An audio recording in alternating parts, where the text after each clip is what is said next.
नमस्कार दोस्तों, स्वागत है आप सभी का आपके अपने YouTube चैनल झाला एकेडमी पर। मैं इंद्रपाल सिंह झाला आज आपके सामने हाजिर हुआ हूँ। कुछ पढ़ाई से संबंधित बात ना करते हुए, मतलब क्लास के लिए नहीं, आज मैं आपसे रूबरू हो रहा हूँ आपसे जुड़ी हुई एक ऐसी बात को लेकर जिसके लिए अभी आप सुन रहे होंगे कि 5 सितंबर को एक विरोध प्रदर्शन है, जिसमें ये कहा जाएगा कि इतने समय से जो परीक्षाओं की नियमितता नहीं रह पाई है, प्रतियोगिता परीक्षाएं ऐसी भी हैं जिनमें फॉर्म तो भर दिए हमने लेकिन उसके एग्ज़ाम का कोई पता नहीं, या फिर ऐसे एग्ज़ाम जो हम दे चुके हैं उनके रिज़ल्ट नहीं मिल रहे हैं, जैसे एसएससी हो गया और भी ऐसे कई सारे एग्ज़ाम हैं। संविदा वालों के लिए ये समस्या है कि उनका जो संविदा के लिए पेपर होने वाला था उसकी डेट बार बार पोस्टपोन होती जा रही है, आगे बढ़ती जा रही है, कोई निश्चित समय नहीं बताया जा रहा। मैं समझता हूँ कि कोरोना काल की वजह से थोड़ी अनियमितताएं हो सकती है, परंतु एक और प्रश्न यहाँ पर पैदा होता है कि कोरोना संकट तो मार्च के बाद हम लोग थोड़ा ज़्यादा ही फेस कर रहे हैं, लेकिन जैसा कि एनटीपीसी के साथ हुआ, एनटीपीसी में फॉर्म वगैरह भर दिए गए लेकिन एग्ज़ाम के कोई पते नहीं हैं। तो कई स्टूडेंट ने कमेंट करके पूछा था, फ़ोन के ज़रिए हमसे संपर्क किया था। उनका एक ही क्वेश्चन था कि क्या झाला एकेडमी इस विरोध के पक्ष में है या फिर झाला एकेडमी को ये लगता है कि ये विरोध नाजायज़ है। तो देखिए, विरोध के पक्ष में होना या विपक्ष में होना ये इस बात पे डिपेंड करता है कि आप क्या चाहते हैं, आपकी मांगे क्या है। जहाँ तक मेरा राय की सवाल है या मेरे खुद का पर्सनल जो मैं सोचता हूँ उसकी यदि आप पूछें तो मैं नहीं समझता कि सरकारी जॉब की अनियमितताओं से असंतुष्ट होकर आप जो मांगे कर रहे हैं वो नाजायज़ है। मांगे आपकी नाजायज़ नहीं, जायज़ है, क्योंकि हम तो शास्त्रों में भी यही पढ़ते हैं कि नौकरी हमेशा राजा की करनी चाहिए। वर्तमान में राजतंत्र नहीं है, प्रजातंत्र है, और प्रजा के लिए राजा सरकार के रूप में बैठी हुई है। अब हम उनकी नौकरी करना चाहते हैं, लेकिन वे अगर इस प्रकार से अनियमितताओं का बहाना करते हुए नौकरियां नहीं देंगे तो फिर जो युवा पीढ़ी है, जो युवा तैयारी कर रहे हैं, उनका भविष्य फिर कहाँ चला जाएगा। ऐसे आपने कई बार फेस किया होगा, स्कूल से स्टूडेंट को पूछा जाता है कि आप बड़े होकर क्या बनेंगे। अब मान लीजिए आपने कह दिया कि भाई मुझे सिविल सर्विसेज में जाना है, तब आपने कहा और अब आपके सामने ये समस्याएं आ गई हैं कि भाई सिविल सर्विसेज के नाम पर कोई वैकेंसी ही नहीं आ रही, तब आपके साथ में बड़ा खिलवाड़ हो रहा है। क्योंकि अगर आप सरकारी जॉब मांगते हैं तो कोई गुनाह नहीं कर रहे हैं, आप तो उनके फेवर में हैं गवर्नमेंट के, कि आप उनके काम में हाथ बटाना चाहते हैं, उनके साथ मिलकर काम करना चाहते हैं। तो बिल्कुल जायज़ है आपकी ये मांगे, और इस प्रकार का यदि विरोध होता है तो मैं तो इसको एक प्लस पॉइंट मानूंगा। ये कोई सरकार के भी अगेंस्ट नहीं है, ये केवल हमारी बातें उन तक पहुंचाने के लिए हो रहा है। जो स्टूडेंट वहां भोपाल में जाकर के अपनी उपस्थिति दर्ज नहीं करा सकते, वे कमेंट करके साथ ही साथ ट्विटर और सोशल मीडिया का सहारा लेकर अपनी बातें आगे तक पहुंचा सकते हैं। फ़िलहाल हम खुद यही कर रहे हैं। बस मेरा इतना ही कहना है, यदि मैं पढ़ाई से संबंधित, क्लास से संबंधित किसी पेड कोर्स को लेकर कोई पीडीएफ वगैरह आपको दूं, उसका चार्ज करूं, और अभी जैसे समय में यदि मैं आपको कुछ इस प्रकार की सुविधाएं देना चाहूं तो मुझे लगता है कि एक प्रकार का छलावा होगा। पहले आप लोगों के लिए ये बात उठानी ज़रूरी है कि भाई परीक्षाओं का क्या हो रहा है। एसएससी में बदलाव किया जा रहा है, वो बदलाव क्यों हो रहा है।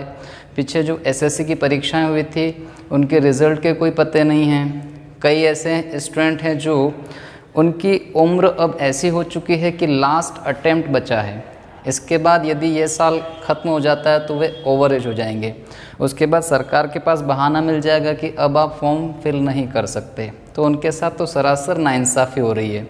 वैसे भी आए दिन हम सुनते रहते हैं कि जो भी सरकारी जॉब में लगते हैं कहीं ना कहीं उनका कुछ ना कुछ लिंक होता है, उससे वैसे ही मन इतना निराश हो चुका है। और अब सरकार की तरफ से यदि हमें इस प्रकार से, एक प्रकार से कहूँगा कि भ्रमित किया जा रहा है, तो ये गलत बात है। सरकार को इसके बारे में सोचना चाहिए। यहाँ एक बात और मैं कहूँगा, कई विद्यार्थी और कई व्यूवर्स ये भी सोच सकते हैं कि चूँकि बीजेपी है तो हो सकता है ये व्यक्ति कांग्रेस को फॉलो करता होगा, या कभी कांग्रेस सत्ता में तो बीजेपी। तो मेरा साफ साफ आपसे यही कहना है कि पक्ष विपक्ष पार्टियाँ ये सब बाद में होती है, पहले हमारी बात और सरकार की बात, तो जो भी सत्तारूढ़ सरकार है वे सभी इसके लिए जिम्मेदार है कि भाई क्या हो रहा क्या नहीं हो रहा, उनको इस तरफ ध्यान देना चाहिए और युवाओं की ये समस्या जल्द से जल्द हल करनी चाहिए। मैं तो कहता हूँ कि युवाओं के साथ में दो तरफा प्रताड़ना का शिकार वे लोग हो रहे हैं। एक तरफ तो सरकार वैकेंसी नहीं निकाल रही, दूसरी तरफ यदि उनके पेरेंट्स से बात की जाए तो उनके पेरेंट्स उनको कहते हैं कि भाई पड़ोस का बच्चा लग गया है, तुमसे अभी तक कुछ नहीं हो पाया, तुम्हारी पढ़ाई के ऊपर, तुम्हारी ट्यूशन्स के ऊपर हम लोग इतना खर्च कर चुके हैं, साथ ही साथ अब हमारे पास कमाने के साधन भी नहीं बचे हैं, हम तुम्हारे ऊपर डिपेंड हैं और तुम हो कि अब तक केवल तैयारी कर रहे हो। तो इस प्रकार से जो युवा पीढ़ी है, जो स्टूडेंट्स हैं, वे दोनों तरफ से प्रताड़ित महसूस करते हैं। और आप तो जानते हैं कि यदि आप प्रेशराइज होकर के कोई काम करेंगे तो उसमें सफलता के चांसेस कम हो जाते हैं।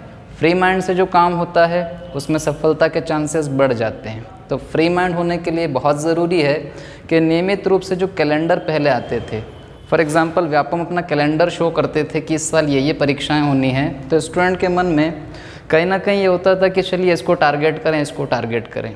अब आप मुझे बताइए कि जब कैलेंडर ही नहीं है तो फिर आप टारगेट किसको करेंगे, और जब आप टारगेट नहीं करेंगे तो फिर पेरेंट्स की तरफ से, समाज की तरफ से, दोस्तों की तरफ से और आखिरी में सरकार की तरफ से, सबकी तरफ से जो प्रताड़ना आपको मिलती है, कहीं ना कहीं आपने एक गुनाह नहीं किया जिसकी सज़ा भुगत रहे हैं। तो झाला एकेडमी हमेशा से आप लोगों के साथ है, सदैव आपके साथ रहेंगे भी सही। हमारा एक ही उद्देश्य है कि आपको अच्छे से अच्छा पढ़ाएं, लेकिन पढ़ाने के बाद कुछ तो फिर आपको मिलना भी चाहिए। हालांकि मैं खुद इस बात में विश्वास करता हूँ कि कर्म किए जा फल की चिंता ना कर, पर कर्म तो करें परंतु दिशा होना बहुत ज़रूरी है। यदि फॉर एग्ज़ाम्पल आपको कहीं पहुँचना हो और आपको दिशा नहीं पता तो गोल गोल घूमते रहेंगे तो भी तो वह हमारे लिए हानिकारक हो जाएगा।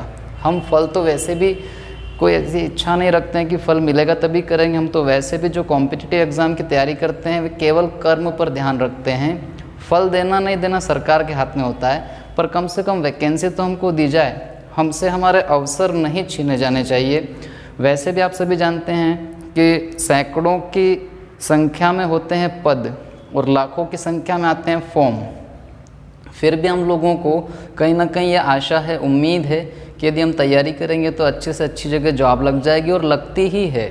लगभग जितने भी स्टूडेंट पढ़ते हैं, मन से तैयारी करते हैं, उन सब की लगती है। लेकिन ये सब तब संभव है जब वैकेंसीज़ हो। जैसा कि अभी कयास लगाए जा रहे हैं कि बोलते हैं 2020 में किसी प्रकार की वैकेंसी, किसी प्रकार की एग्ज़ाम नहीं होगी, अब 2021 में ही होगा। तो इस बात की क्या श्योरिटी है कि 2021 में भी ऐसा नहीं बोला जाए कि अब आप 2022 तक वेट कीजिए। फिर एक तरफ से ये भी प्रेशर है कि सरकार बहुत सारे डिपार्टमेंट को प्राइवेट हाथों में देने जा रहे हैं। प्राइवेट हाथों में दीजिए नहीं दीजिए वो आपका मसला है, लेकिन कम से कम हमको रोज़गार के नाम पर कुछ तो आपकी तरफ से प्रोवाइड होना चाहिए। हमारी वैकेंसीज़ के साथ जो छेड़छाड़ होती रहती है, आए दिन डिले किए जाते हैं, रिज़ल्ट डिले होते हैं, एग्ज़ाम डिले होती है, वैकेंसी के फॉर्म निकलने के बाद फिर डेट बढ़ जाती है, तो कम से कम ये अनियमितताएं नहीं होना चाहिए। जो मेरी बात से सहमत हैं कृपया कर कमेंट करके हमको अवगत कराएं, और ये भी लिखें कि आपकी नज़र में जो विरोध हो रहा है क्या ये जायज़ है या आपको कहीं ना कहीं लगता है कि ये गलत है, तो भी हमको अवगत कराएं ताकि हम भी समझ पाएँ कि आप लोगों के मन में क्या चल रहा है। हमारे मन में तो जो चल रहा था मैंने आपके साथ शेयर किया है। एक ही बात हमारे मन में है कि स्टूडेंट के साथ हमेशा न्याय होना चाहिए, इंसाफ होना चाहिए। ऐसा नहीं हो कि बस उनको बरगला दिया जाए कि ये एग्ज़ाम अभी नहीं होगी, बाद में होगी, बाद में फिर कह दिया जाए और बाद में होगी। इस प्रकार से तो जो गांव के स्टूडेंट होते हैं वे लोग जब यहाँ पर रूम रेंट पर ले करके और यहाँ पर रह रहे हैं, वैसे उनके एक्सपेंसेस इतने ज़्यादा हैं, फिर घर से पॉकेट मनी के नाम पर, रूम के रेंट के नाम पर, कोचिंग की फ़ीस के नाम पर जो भी पैसे वे लेते हैं, बहुत ही शर्म महसूस करते हुए, बहुत ही एक प्रकार से प्रेशराइज होकर के तो पैसे लाते हैं। उसके बाद भी यदि इस प्रकार से अंधकार में भविष्य जाता रहेगा तो मुझे नहीं लगता कि फिर देश के साथ कुछ अच्छा हो रहा है। यूँ तो सभी कहते हैं कि युवाओं के हाथ में है, युवाओं के कंधों पे जिम्मेदारी है कि देश को आगे ले जाएं, पर देश को आगे ले जाने के लिए खुद भी तो आगे जाना होगा। आप सभी जानते हैं कि टेक्नोलॉजी तो बढ़ चुकी है, लेकिन उसके साथ ये भी सत्य है कि कोई रोटी को गूगल से डाउनलोड नहीं किया जा सकता। रोटी तो कमानी पड़ेगी, और कमाने के लिए रोज़गार चाहिए, और रोज़गार के लिए रोज़गार की संभावनाएं, वैकेंसीज़ होनी चाहिए।